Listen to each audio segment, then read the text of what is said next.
사랑이 항상 우선합니다. 시작. 사랑이 항상 우선합니다. 한 번 더. 사랑이 항상 우선합니다.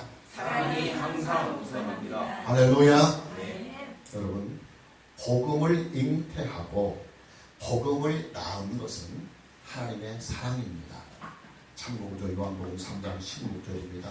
하나님이 세상을 이처럼 사랑하사 독생자를 주셨으니 이는 그를 믿는 자마다 멸망하지 않고 영생을 얻게 하려 하십니다. 하나님께서 이 세상을 사랑하시기 때문에 우리에게 구원의 길을 만들어 주셨습니다. 하나님께서 우리를 사랑하시기 때문에 독생하신 아들을 이 세상에 보내주셨습니다. 하나님의 사랑이 복음을 잉태하였고 하나님의 사랑이 잉태하신 그 복음을 이 세상에 낳아주셨어요. 어머니의 사랑이 한 생명을 10달 동안 뱃속에서 품었다가 이 세상에 보내시듯이 하나님은 사랑으로 복음을 품고 계시다가 때가 되매 그 품으신 복음을 우리에게 선물해 주셨습니다. 복음의 절정, 복음의 클라이먹스는 예수님의 십자가 사건입니다.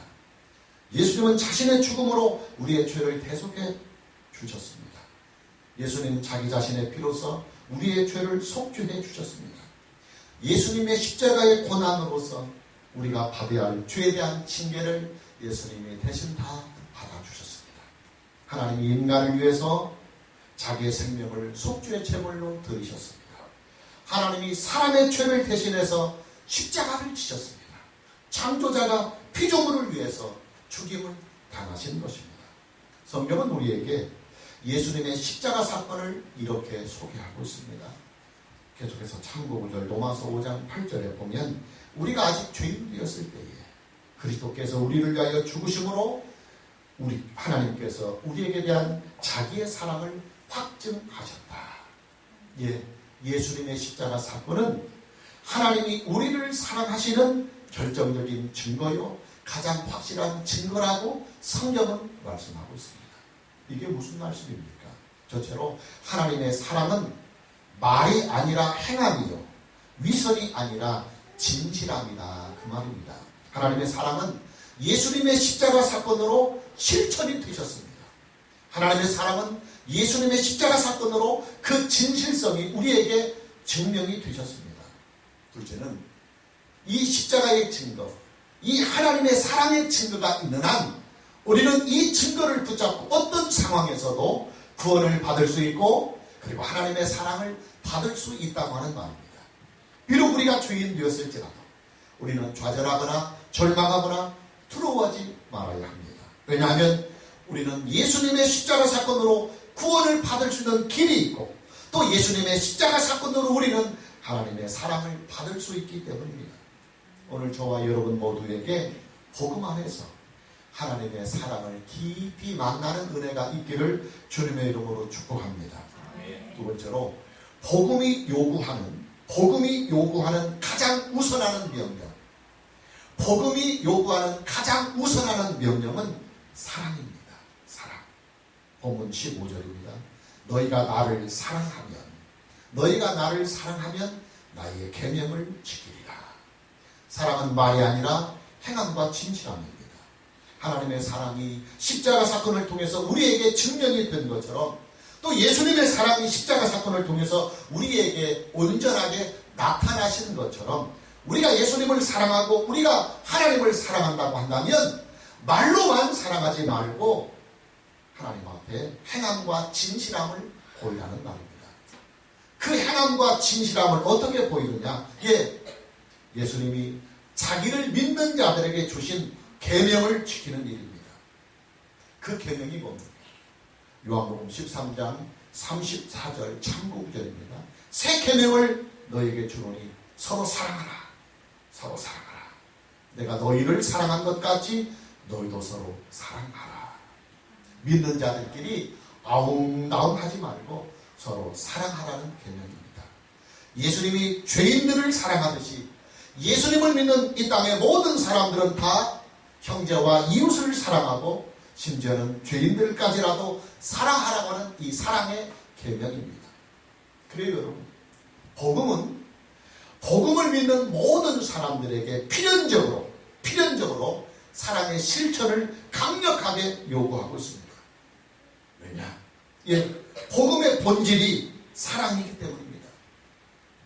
복음의 출발이 하나님의 사랑이요, 복음의 모든 내용은 다 하나님의 사랑이요, 또 복음의 중심은 하나님의 사랑이요, 복음의 정체가 바로 하나님의 사랑이기 때문입니다. 그러니 복음을 만난 사람, 복음을 믿는 사람은 당연히 사랑의 실천이 있어야 합니다. 계속해서 오늘 본문의 말씀을 봅니다. 21절입니다. 나의 계명을 지키는 자라야. 예수님께서 우리에게 주신 계명, 내가 너희를 사랑한 것 같이 너희도 서로 사랑하라고 하는 이 위대한 계명을 지키는 자라야 비로소 나를 사랑하는 것이다. 그렇잖아요, 여러분.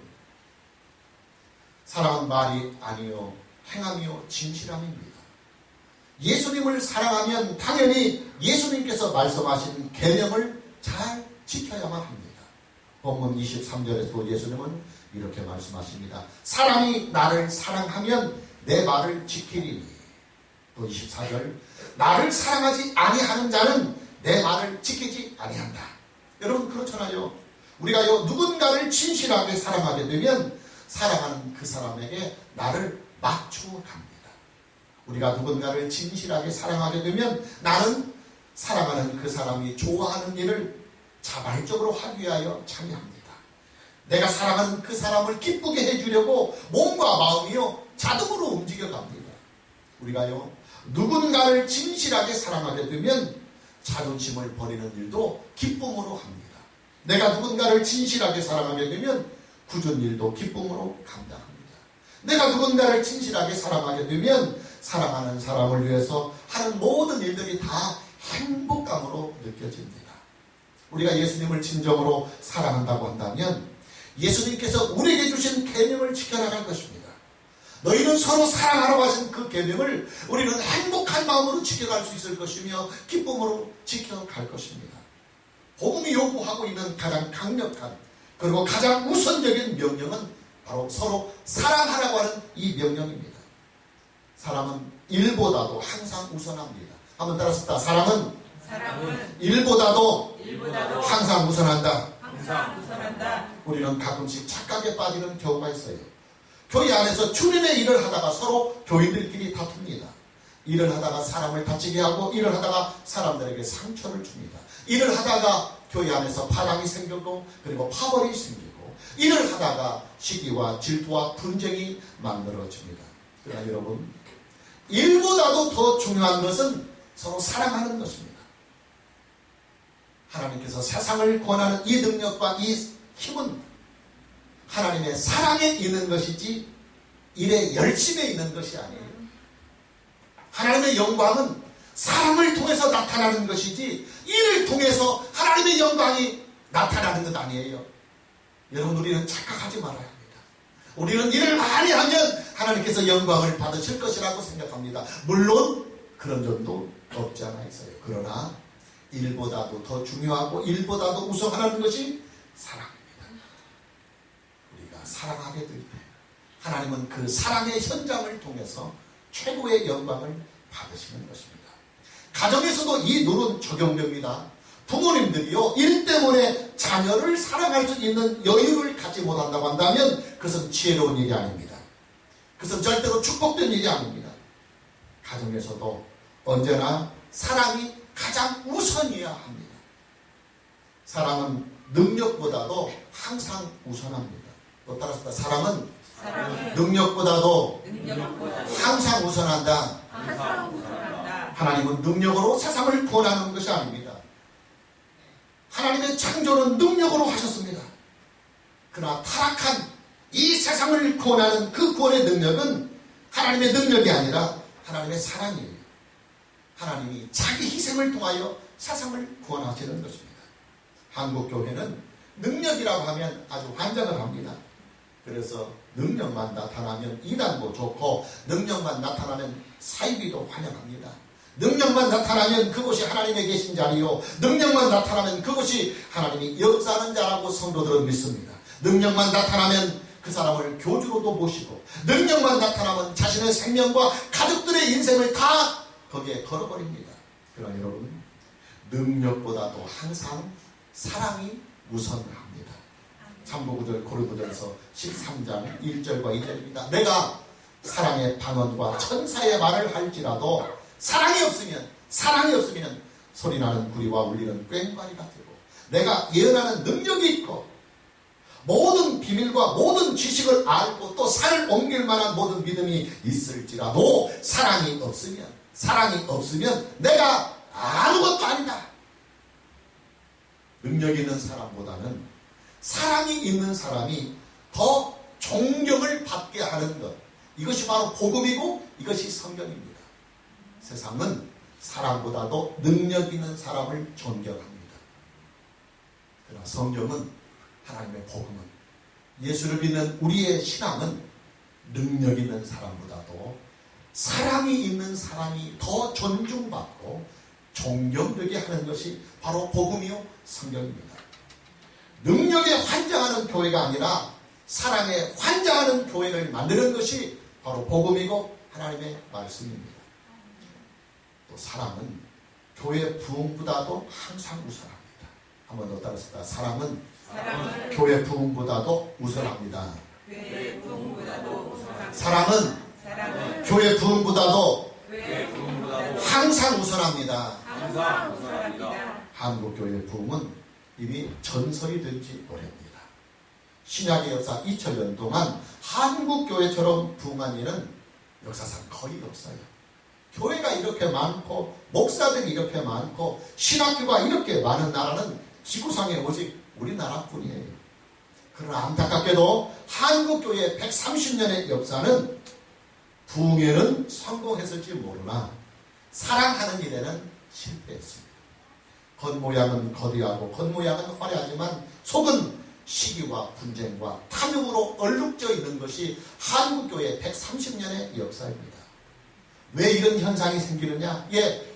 교회들이 부흥에만 몰두하기 때문입니다. 목사들이 부흥에만 몰두하기 때문입니다. 부흥을 교회의 목표에 두고 부흥을 가장 우선하는 교회가 되기 때문에 한국 교회는 외적인 부흥에는 성공했을지는 몰라도 사랑하는 일에는 실패하고 있다. 그러나 여러분, 교회의 부흥보다도 사랑은 항상 우선합니다. 교회의 부흥보다도 사랑은 항상 우선합니다. 부흥은 수단입니다. 그러나 사랑은 영원한 목적입니다. 할렐루야. 복음은 사랑입니다. 예수님은 사랑입니다. 하나님은 사랑입니다. 성경은 사랑입니다. 교회는 사랑입니다. 또 사랑은 믿음보다도 항상 우선합니다. 한 번 더 따라섰다. 사랑은 믿음보다도 항상 우선한다. 예수님은 마태복음 17장 20절에서 이런 말씀을 합니다. 참고절입니다. 믿음이 겨자씨 하나님만큼만 있어도 이 산을 명하여 여기서 저기로 옮겨지라 하면 옮겨질 것이요 또 너희가 못할 것이 없을 것이다. 우리에게 겨자씨 하나님만큼의 믿음만 있어도 산을 옮길 수가 있다고 예수님은 말씀하십니다.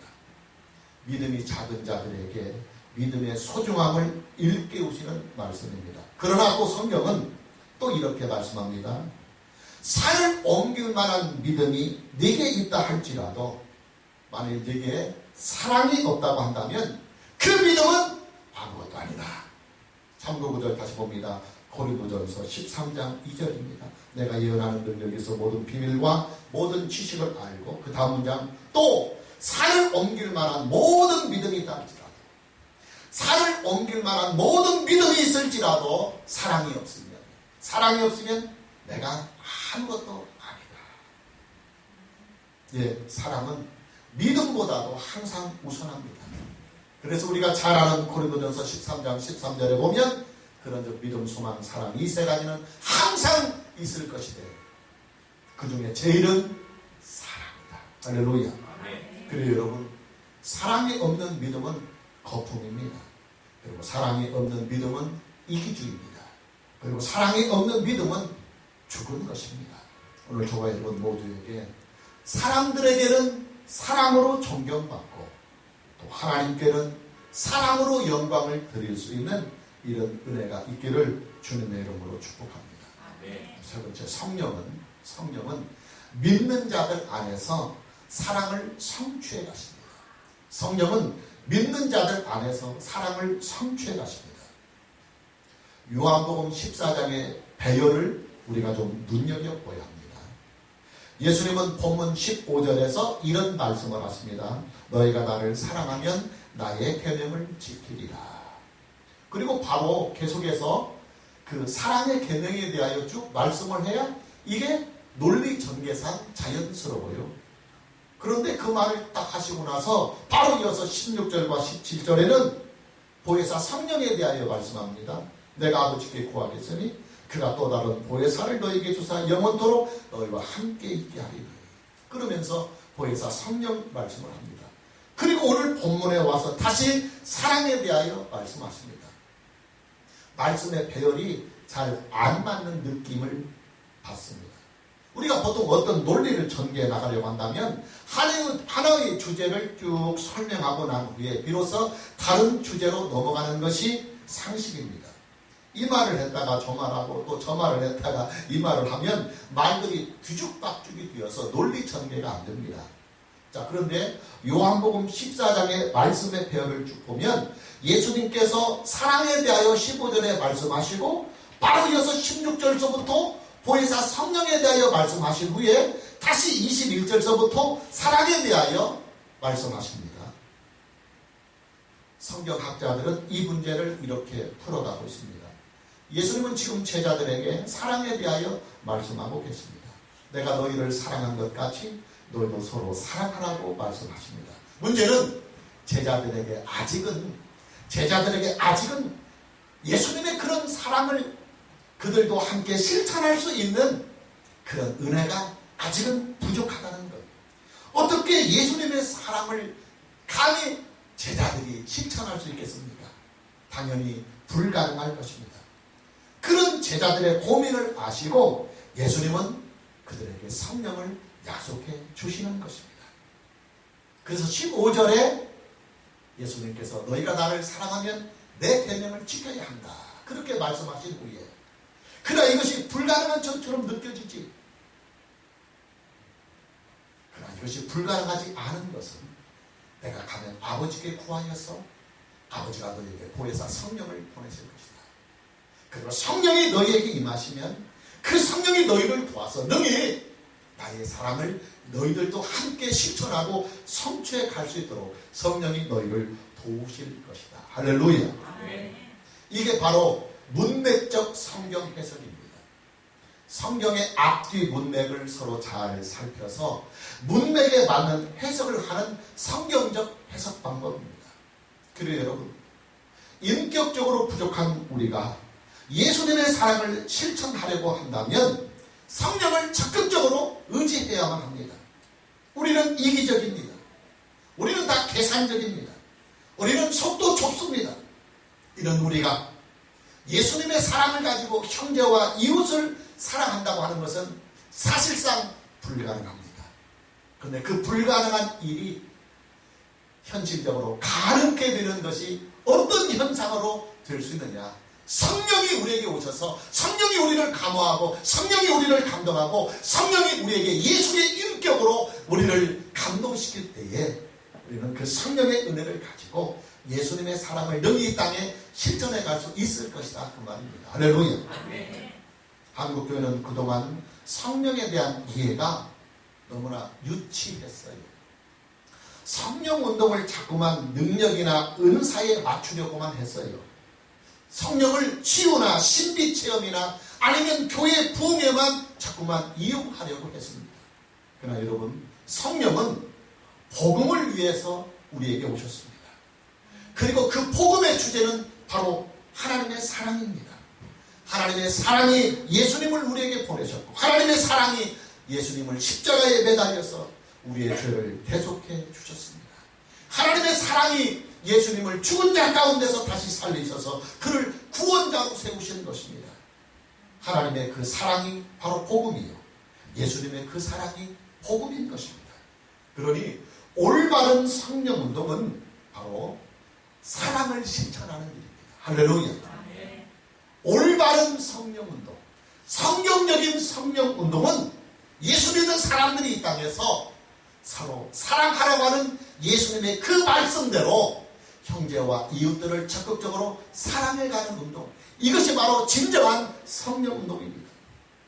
예수님의 사랑을 나도 실천하기 위해서 우리는 성령을 힘써 의지하고 성령의 충만함을 받아야 합니다. 어떤 사람이 성령으로 충만한 사람이냐, 어떤 사람이 성령으로 충만한 사람이냐, 예, 능력을 나타내고 기적을 행하는 사람이 아니라 예수님 안에서 형제를 사랑하고 이웃을 예수님이 우리를 사랑한 것처럼 사랑하는 그 사람이 바로 성령이 충만한 사람입니다. 할렐루야. 오늘 저와 여러분 모두에게 성령을 힘입어서 예수님의 사랑을 우리도 이 땅에서 함께 실천해 갈 수 있는 은혜가 있기를 주님의 이름으로 축복합니다. 마지막 네 번째, 사랑은 행함과 진실함입니다. 한 번 더 따라서 봅니다. 사랑은 행함과 진실함이다. 행함과 진실함이다. 본문 15절, 너희가 나를 사랑하면 내 계명, 즉 서로 사랑하라고 하는 이 계명을 지킨다. 명령형으로 되어 있어요. 원문에서는 지켜야 한다. 예, 우리가 예수님을 사랑한다면 당연히 예수님의 계명을 지킬 것입니다. 왜냐? 사랑은 말로만 하는 것이 아니라 행함으로 하는 것이기 때문입니다. 본문 21절 다시 보면 나의 계명을 지키는 자라야. 내가 너희를 향하여 서로 사랑하라고 했던 이 새 계명을 너희가 지키는 자라야. 비로소 나를 사랑하는 것이다. 사랑은 행함으로 하는 것이지 말로 하는 것이 아닙니다. 우리가 서로 사랑하면 하나님의 사랑이, 하나님 아버지의 그 사랑이 우리 안에 더욱 충만해질 것이요, 예수님의 증거가 그 사랑으로 인하여 더욱 세상에 나타날 것입니다. 그래서 21절에는 나의 계명을 지키는 자라야 나를 사랑하는 자니, 나를 사랑하는 자는 내 아버지께 사랑을 받을 것이요 나도 그를 사랑하여 그에게 나를 나타내리라 하는 것입니다. 23절에 보면 예수께서 대답하여 이르시되 사람이 나를 사랑하면 내 말을 지키리니, 서로 사랑하라고 했던 예수님의 이 말씀을 지키리니 내 아버지께서 그를 사랑하실 것이요 우리가 그에게 가서 그 거처를 그와 함께 가리라. 자, 우리가 서로 사랑하면 그 사랑 안에서 하나님의 나라가 세워진다 그 말이에요. 24절, 나를 사랑하지 아니하는 자는 내 말을 지키지 아니하리니 너희가 듣는 말은 내 말이 아니요 나를 보내신 아버지의 말씀이다. 예수님을 사랑한다고 말하면서 형제와 이웃을 사랑하지 않는다면 그 사람은 위선이다. 그리고 그 믿음은 거짓이다 그 말이에요. 사랑을 어떻게 하느냐? 요한복음을 기록한 동일한 저자인 사도 요한이 기록한 요한 1서를 보면 요한 1서 3장 18절 참고 구절에서 자녀들아 우리가 말과 혀로만 사랑하지 말고 행함과 진실함으로 하자. 행함과 진실함으로 하자. 예, 사랑은 말이 아니라 행함으로 하는 것이다. 말로는 얼마든지 세상에서 가장 감미로운 사랑을 만들 수 있을 거예요. 그러나 진실한 사랑은 말로 하는 것이 아니라 행함으로 하는 것입니다. 행함이 없는 사랑은 죽은 사람입니다. 사랑은 타령이 아니라 진실함으로 하는 것입니다. 우리나라 민요에는 타령이 참 많아요. 달 타령이 있고 꽃 타령이 있고 각설이 타령이 있고 심지어 군방 타령도 있습니다. 한국 교회는 교회 안에서 사랑을 타령으로 합니다. 설교마다 사랑 타령을 합니다. 우리가 부르는 노래마다 사랑 타령을 합니다. 우리가 어디 나가서 주를 위하여 봉사하는 일마다 사랑 타령을 합니다. 교회마다 외치는 구호, 또 교회에 걸고는 모든 표어들조차 다 사랑 타령입니다. 심지어 교회 이름조차도 다 사랑 타령이에요. 그러나 사랑은 타령으로 하는 것이 아니라 진실함으로 하는 것입니다. 타령은 그저 소리일 뿐이에요. 타령은 귀를 기쁘게 하는 것이지 사람을 세우는 힘은 없습니다. 또 사랑은 연기가 아니라 진실함입니다. 연기란 꾸며서 하는 것이잖아요. 선한 역할을 배정받으면 선한 연기를 할 뿐이고, 또 악한 배역을 맡으면 자신의 의지와는 상관없이 악한 역할을 하는 것이 연기입니다. 사랑은 연기로 하는 것이 아니에요. 마음에는 전혀 사랑할 마음이 없는데 성경이, 예수님이 사랑하라고 하니까 억지로 사랑을 흉내내고 사랑을 연기하는 것이 아닙니다. 사랑은 오직 진실함으로 하는 것입니다. 내 안에 예수님의 사랑이 있고 내 안에 하나님의 사랑이 있기에 나는 그 사랑을 진실하게 표현하는 것뿐이고 그 사랑을 진실하게 나타내 보이는 것뿐입니다. 사랑은 예술이 아니라 삶입니다. 예술의 소재로 가장 인기 있는 것이 뭐냐? 사랑입니다. 그래서 예술은 사랑이 빠지면 만들어지지 않아요. 가수는 사랑을 노래로 말합니다. 또 시인은 사랑을 시로 읊어냅니다. 화가는 사랑을 그림으로 그려냅니다. 그리고 작가는 사랑을 드라마로 얘기합니다. 그리고 대중들은 그런 사랑에 눈물로 화답합니다. 진한 사랑의 드라마, 진한 사랑의 노래, 이런 것을 보면 들으면 눈물이 납니다. 소위 말하는 대리만족입니다. 그러나 여러분, 사랑은 예술이 아니라 삶이요, 예술이 아니라 실제입니다. 예술로 하는 사랑은 대중들에게 감동은 줄 수 있을지는 몰라도 그러나 사람을 세우고 사람을 변화시키고 사람을 살리는 능력은 이 예술 속에 없어요. 그러나 삶으로 하는 사랑, 실제로 하는 사랑은 사람을 살리고 사람을 세우고 사람을 변화시킵니다. 우리는 사랑을 연기로 해서는 안 되고 실제로 해야 되며 삶으로 해야 되고 실천으로 해야 합니다. 할렐루야. 사랑은 멋으로 하는 것이 아니라 순수함으로 하는 것입니다. 어떤 사람은 사랑을 멋으로 하려고 그래요. 자신의 고상한 품위를 사람들에게 나타내고 자신의 우아한 자태를 사람들에게 뽐내려고 사랑을 멋으로 하려고 하는 사람들이 주변에 있어요. 그러나 사랑은 멋으로 하는 것이 아니라 순수함으로 하는 거예요. 사랑은 꾸며내는 것이 아니라, 사랑은 만들어내는 것이 아니라, 사랑은 화장을 하듯 멋을 부리는 것이 아니라 있는 그대로 순수하게 보이고 나타내는 것이 사랑이에요. 사랑은 그저 소박하고 그리고 순수하고 그리고 자연스러운 행동입니다. 미인의 기준으로 말하면 자연미인, 순수미인, 이것이 바로 사랑입니다. 화장과 성형을 통해서 만들어낸 인공미인이 아니라 있는 그대로의 자연미인, 순수미인, 이것이 바로 사랑이다, 그 말이에요. 할렐루야. 사랑은 연습으로 되는 것도 아니요, 오직 하나님의 은혜로만 됩니다. 할렐루야.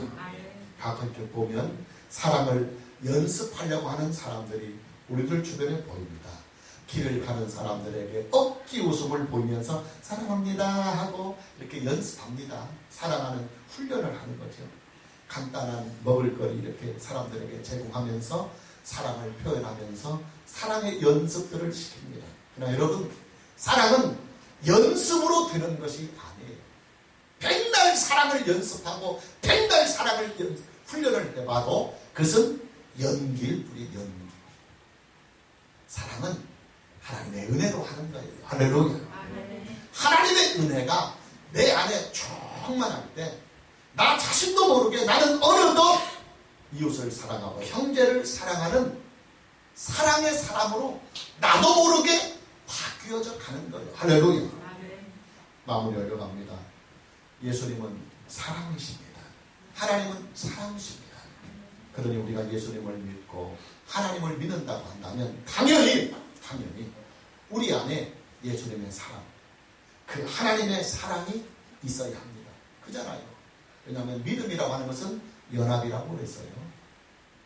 그러니 예수님은 사랑이고 하나님은 사랑이신데 내가 예수님과 연합하고 하나님 아버지와 연합했다고 한다면 예수님의 사랑, 하나님의 그 사랑과 내가 연합이 되어서 내 안에도 예수의 사랑이 있고 하나님의 사랑이 있는 것 너무나 당연합니다. 그렇다면 성도는 예수 믿고 구원받은 사람은, 하나님의 사랑과 예수님의 사랑과 연합된 사람은 그 사랑을 품고 자연스럽게 순수하게 진실함과 행함을 통해서 이 사랑을 주변에 형제와 이웃들에게 자연스럽게 나타내 주어야 합니다. 목사가 목사다워지는 것, 그것은 바로 사랑입니다. 성도가 성도다워지는 것, 그것은 바로 사랑입니다. 교회가 교회다워지는 것, 그것은 바로 사랑입니다. 우리의 가정들이 행복의 보금자리가 되는 것, 그것도 바로 사랑입니다. 오늘 저와 여러분 모두에게 너희는 서로 사랑하라고 하신 예수님의 이 계명을 진실하고 성실하게 잘 지켜나가는 은혜가 있기를 주님의 이름으로 축복합니다. 아멘. 할렐루야. 아멘. 할렐루야. 아멘.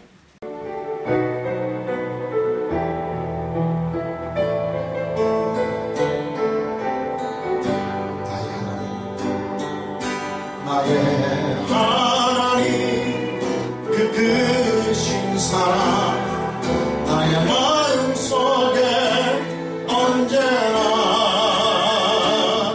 슬픈 눈물 칠 때 나의 힘이 되시는 나의 영원하신 하나님, 나의 구원의 완성, 나의 생